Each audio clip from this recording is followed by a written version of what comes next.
नमस्कार साथियों, मैं हूं हेमशंकर जोशी और आप देख रहे हैं आपका अपना YouTube चैनल हिंदी प्रभा। एक बार फिर मैं आपके सामने हाजिर हूं एक नया वीडियो लेकर।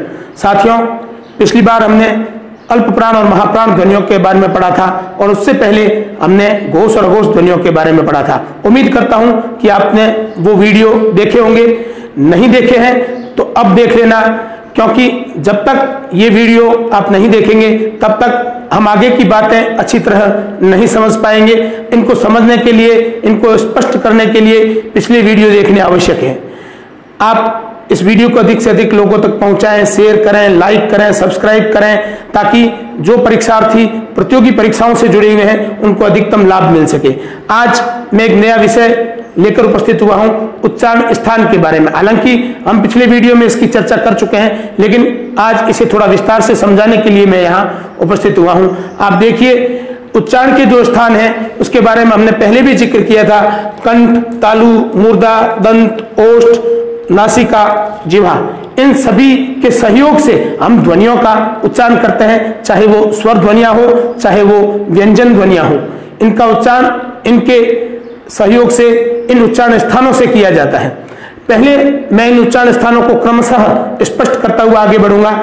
देखिए आप, सबसे पहला उच्चारण स्थान आता है कंठ।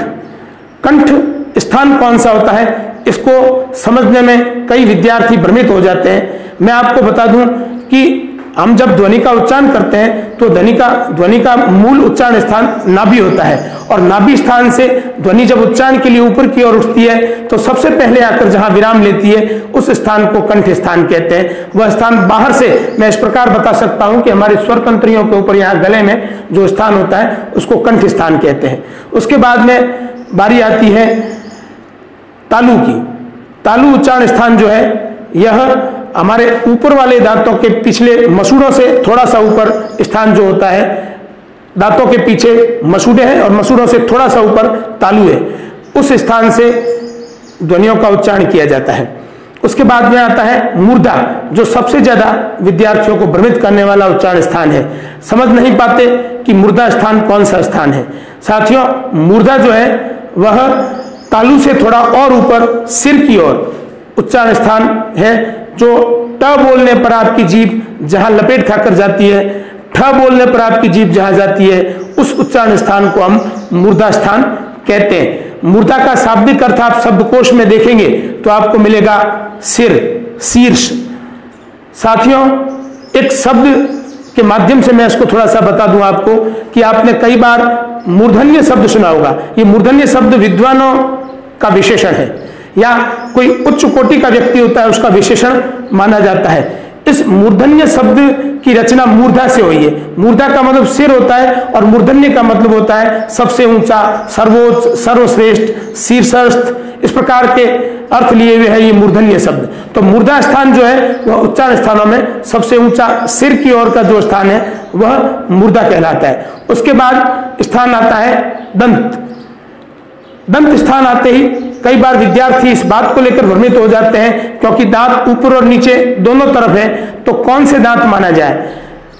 विद्यार्थियों, इसमें कतई भ्रमित होने की आवश्यकता नहीं है, चूंकि हम व्यंजन का उच्चारण कर रहे हैं और व्यंजनों के उच्चारण में सदैव ऊपर वाले दांतों के पृष्ठ भाग के पास जीभ जाती है, या जीभ उसके पूर्ण स्पर्श करती है या निकट जाती है। क्योंकि नीचे वाले दांतों के पास जीभ ले जाने पर हमारा मुंह मार्ग जो है वह खुला रह जाएगा, और व्यंजन के उच्चारण में ध्वनि को रोकना होता है, बाधित करना होता है। ऊपर के दांतों के पास जीभ नहीं जाने पर ध्वनि रुकेगी नहीं, बाधित नहीं होगी। इसके अलावा जो उच्चारण स्थान है वह है ओष्ठ। ओष्ठ सबसे सहज, सबसे सरल और प्रकट सामने दिखने वाला उच्चारण स्थान है। इसको आप अच्छी तरह समझते हैं। ऊपर नीचे दोनों तरफ दो होंठ है, इन दोनों को मिलाने से, दोनों को निकट लाने से जो ध्वनियों का उच्चारण होता है वह ओष्ठ स्थान से उच्चरित ध्वनियां मानी जाती है। इसके अलावा नीचे दो उच्चारण स्थान और लिखे हुए हैं। ये उच्चारण स्थान मुख्य न होकर इन उच्चारण स्थानों के जो ऊपर लिखे हुए हैं इन उच्चारण स्थानों के सहयोगी है। नासिका और जीभ, जिह्वा। नासिका से नासिका कोई उच्चारण का स्थान नहीं है, लेकिन नासिका के सहयोग से उच्चारण किए जाते हैं। अब ये सारी बातें समझने के बाद मैं आपको बताता हूं कि कंठ, तालु, मूर्धा, दंत, ओष्ठ, नासिका से किन किन ध्वनियों का हम उच्चारण करते हैं। आप देखिए थोड़ा सा, ये कंठ स्थान से उच्चरित होने वाली, कंठ स्थान से जिन ध्वनियों का उच्चारण होता है उन ध्वनियों को मैंने यहां लिख रखा है। क, ख, ग, घ, ङ, ह। तालु स्थान से च, छ, ज, झ, य, य, श। मूर्धा स्थान से ट, ठ, ड, ढ, ण, र, श। दंत स्थान से त, थ, द, ध, न, ल, स। ओष्ठ स्थान से प, फ, ब, भ, म, व। ये व एक ऐसी ध्वनि है जिसमें ओष्ठ के साथ दंत का उपयोग भी किया जाता है, इसलिए इसे दंतोष्ठ भी कहा जाता है। दंतोष्ठ का मतलब दंत और ओष्ठ दोनों के सहयोग से उच्चरित होने वाली ध्वनि। इसके अलावा नासिका से, जैसा मैंने कहा था कि नासिका मुख्य उच्चारण स्थान नहीं बल्कि सहयोगी उच्चारण स्थान है, तो ये सारी ध्वनियां जो नासिका उच्चारण से है, ङ, य, ण, न, म, ये ध्वनियां पहले यहां आ चुकी है पंचम अक्षर के रूप में, पंचम व्यंजन के रूप में, पंचम वर्ण के रूप में ये ध्वनियां यहां आ चुकी है। और यहां दोबारा आने का मतलब ये है कि इनका मुख्य उच्चारण स्थान ङ का कंठ है, य का तालु है, लेकिन नासिका के सहयोग से इनका उच्चारण होता है। और जहां तक जीभ का प्रश्न है तो उच्चारण स्थानों में सबसे महत्वपूर्ण भूमिका रहती है जीभ की, क्योंकि जीभ के बगैर हम किसी भी ध्वनि का उच्चारण नहीं कर पाते। जिन लोगों की जीभ कटी हुई होती है, जिन लोगों की जीभ में किसी प्रकार का कोई विकार, कोई रोग होता है, तो वे तुतलाते हुए बोलते हैं, उनका उच्चारण साफ नहीं होता या पूरी तरह बोल नहीं पाते हैं, गूंगे हो जाते हैं, इस प्रकार की बातें होती है। इसलिए जीभ का होना बहुत आवश्यक है। तो ये इस प्रकार से हम इन ध्वनियों को समझ सकते हैं इनके उच्चारण स्थान के आधार पर। अब मैं आपको एक बात बताऊंगा कि प्रत्येक ध्वनि के नीचे मैंने ये जो हलंत लगा रखा है साथियों, ये हलंत इसलिए लगाया गया है क्योंकि व्यंजन ध्वनि मूल स्वरूप में सदैव स्वर रहित होती है। और ये हलंत का मतलब आधा होता है। ये आधा क है, ये आधा ख है, ये आधा ग है। जब इसमें अ मिलता है, जब इसमें स्वर मिलता है तो यह पूर्ण होता है। इसलिए व्यंजन ध्वनि अपने मूल रूप में अपूर्ण ध्वनि है, स्वर को मिलने से ही यह ध्वनि पूर्ण होती है। इसलिए यह ध्वनि जो है वह अर्ध ध्वनि, खंडित ध्वनि मानी जाती है। इसके नीचे हलंत का चिन्ह लगाया जाता है जब इसमें स्वर नहीं होता, जब ये स्वर रहित होती है। तो स्वर के मिलने पर यह हलंत जो है वो हट जाता है। अब ये जो क है इसमें अ मिला हुआ है, और यदि हम इसको यहां हलंत कर देंगे तो इसका मतलब इसमें स्वर नहीं है। इतना आप समझ गए होंगे। अब मैं आपको बताता हूं कि कुछ व्यंजन जो है वह संयुक्त व्यंजन होते हैं।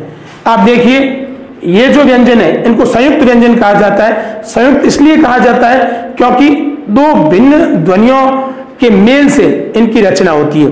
क्ष की जो रचना हुई है वह क और श मूर्धन्य से हुई है।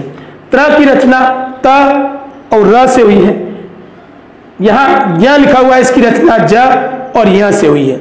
इनको आप समझिए, क का उच्चारण स्थान कंठ है, श का मूर्धा है।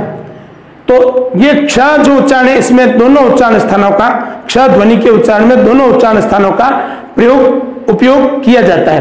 त्र है, इसमें त का उच्चारण स्थान दंत है, र का मूर्धा है, तो इसमें दंत और मूर्धा दोनों का उपयोग किया जाता है। अब आप इसको देखिए, ये ध्वनि समझने में थोड़ी सी हमेशा मुश्किल रही है विद्यार्थियों के लिए।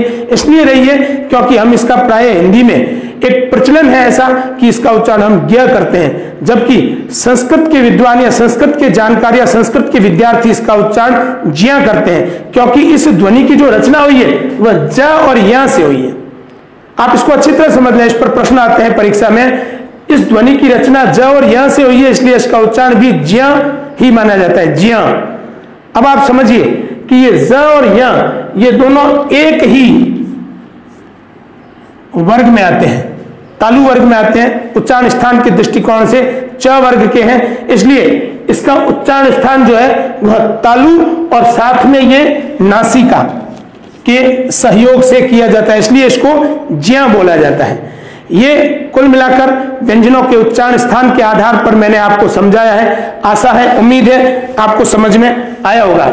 अब आप समझिए, एक सवाल आपके दिमाग में अक्सर आता होगा, एक प्रश्न आपके दिमाग में अक्सर जो है वो आपको उलझन में डालता होगा कि जब एक ही स्थान से 5 या 7 ध्वनियों का उच्चारण किया जाता है। तो ऐसी कौन सी बात है जिसके कारण ये ध्वनियां एक ही उच्चारण स्थान से बोली जाने के बावजूद ध्वनि अलग अलग होती है, कान को जब सुनाई देती है तो अलग रूप में सुनाई देती है। तो विद्यार्थियों ये समझ लें आप इस बात को कि ये जितनी भी ध्वनियां हैं, इन ध्वनियों में मैं मानता हूं कि कोई एक समानता होगी, 2 समानता होगी, पर यह तय मानिए कि इनमें कोई न कोई एक भिन्नता भी जरूर है, चाहे वो प्राणत्व की दृष्टि से है, चाहे वो स्वर तंत्रियों की दृष्टि से है, चाहे वो उच्चारण स्थान की दृष्टि से है। कुछ न कुछ एक भिन्नता अवश्य होती है और वही भिन्नता इनके भिन्न स्वरूप का निर्माण करती है, रचना करती है। मैं आपको समझाने के लिए प वर्ग का उदाहरण लूंगा।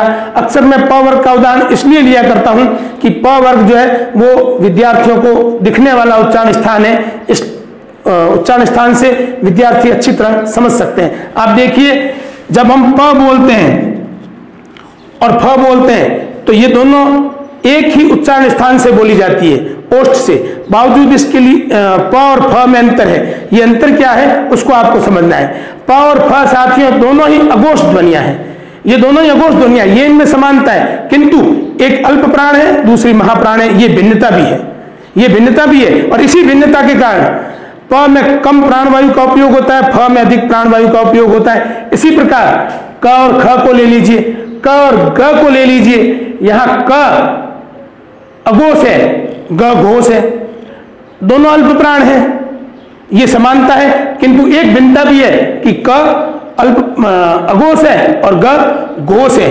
तो ये भिन्नता जो है, नासिका के प्रयोग की भिन्नता, अल्प प्राण महाप्राण की भिन्नता, घोष अघोष की भिन्नता, इस वजह से ये ध्वनियां एक ही उच्चारण स्थान से बोली जाने के बावजूद भी अलग अलग तरीके से बोली जाती है और श्रोता के कान को जब सुनाई देती है तो वो अलग अलग तरीके से सुनाई देती है।